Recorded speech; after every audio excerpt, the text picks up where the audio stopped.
నమస్కారం. Welcome to Radha's ప్రాచీన ప్రాంగణం. శివ మహాపురాణంలో నిన్నటి రోజున ఋషులందరూ కూడా వాయుదేవుణ్ణి ఈశ్వర తత్వం గురించి, అలాగే కాల జ్ఞానం గురించి చెప్పమంటారు. అంటే ఆ సందర్భంలో వాయుదేవుడు మహారుషులకి ఈశ్వర తత్వం గురించి ఈ విధంగా చెప్తున్నాడు.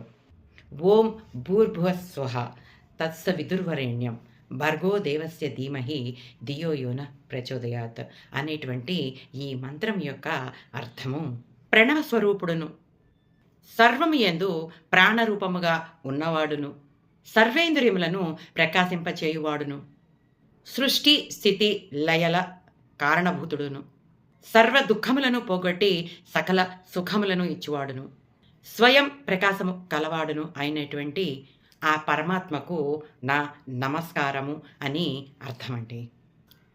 ఇక్కడ ఈ గాయత్రి మాత స్త్రీ రూపం అయినప్పటికీ కూడా ఎల్లప్పుడూ ఆ పరమశివునికి ఛాయలా ఉంటుంది. కాబట్టి ఈశ్వరుడిని అంటిపెట్టుకుని ఉన్న మాయే శక్తి, ఆ శక్తే గాయత్రి. కాబట్టి ఈ శివ శక్తులను విడివిడిగా కాకుండా ఏకస్వరూపంగా భావించాలి. లోకాలన్నిటినీ కూడా తన మాయతోటి వశం చేసుకుని ఆడిస్తున్నటువంటి ఆ శక్తి శివునిలోనే ఉంది. పాలలో వెన్నెలాగా, నీటి యందు ఉన్న అగ్నిలాగా ఇమిడిపోయి ఉందన్నమాట. సత్వ రజ తమో గుణములు ఈ మాయ వల్లే పుట్టి విత్తనములో ఉన్నటువంటి బీజంలాగా ప్రకృతిలో ఇమిడిపోయి ఉంది. ప్రకృతి స్వరూపమైనటువంటి ఈ చరాచర ప్రపంచంలో మొత్తం కూడా ఆ ఈశ్వరుడు వ్యాపించి ఉన్నాడు. ఈశ్వర సర్వభూతానాం అంటే సర్వభూతములలోనూ ఈశ్వరుడు ఉన్నాడు. ఈశ్వరుడు లేని చోటు లేదు. అసలు ఈశ్వర స్వరూపము కానిదేదీ లేదు. ఇదే ఈశ్వర తత్వము.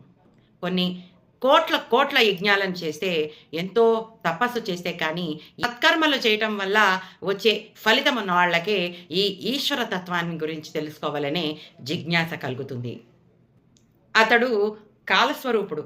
అతడి వల్లే కాలము నిర్ణయించబడింది.